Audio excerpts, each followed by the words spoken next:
let's check in with the leader of the free world. And this week we've learned that President Joe Biden is using a medical device to treat sleep apnea after the media noted strap marks on his face from the CPAP machine. Is that what they're called? I don't know.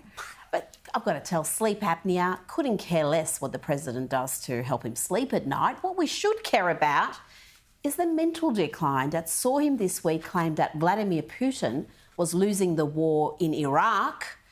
And then yesterday, when he was asked about the State Department's damning findings on his administration's botched withdrawal from Afghanistan, we got this set of self-serving lies delivered via Biden's bizarro whispering shtick.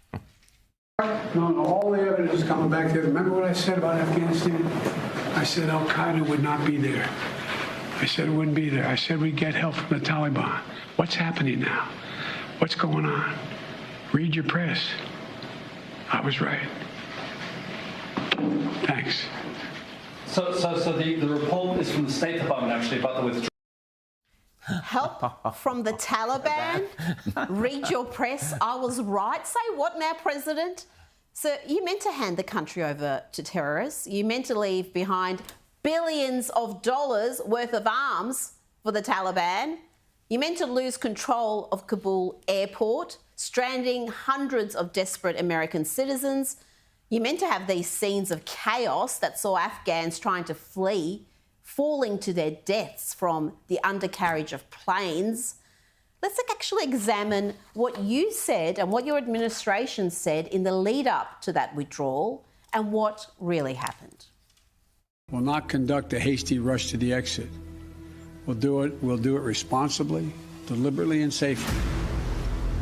Our embassy, of course, is remaining there and a presence there as well. We're not withdrawing. We're staying. The embassy's staying. But there's no intention right now to close the embassy or to close all the diplomatic presence. The situation in Kabul is calm right now. The Afghan government will likely collapse. That is not true. They clearly have the capacity to sustain the government. We are not going to walk away and not sustain their ability to maintain that force. If there is a significant deterioration, I don't think it's going to be something that happens from a Friday to a Monday. Do you see any parallels between this withdrawal and what happened in Vietnam with some people feeling... None whatsoever. There's going to be no circumstance where you see people being lifted off the roof of a embassy of the United States from Afghanistan. The likelihood there's going to be the Taliban overrunning everything and owning the whole country is highly unlikely. The truth is that the Taliban took control of Afghanistan within days following Biden's botched withdrawal. The Afghan National Security Forces collapsed in no time. And with Independence Day just around the corner, let's not forget the price those serving the country paid for this administration's many mistakes. Here's an injured former US Marine talking about the utter chaos in the days after the Taliban captured Kabul and the trauma of losing 13 US soldiers and the many Afghan allies they were forced to abandon.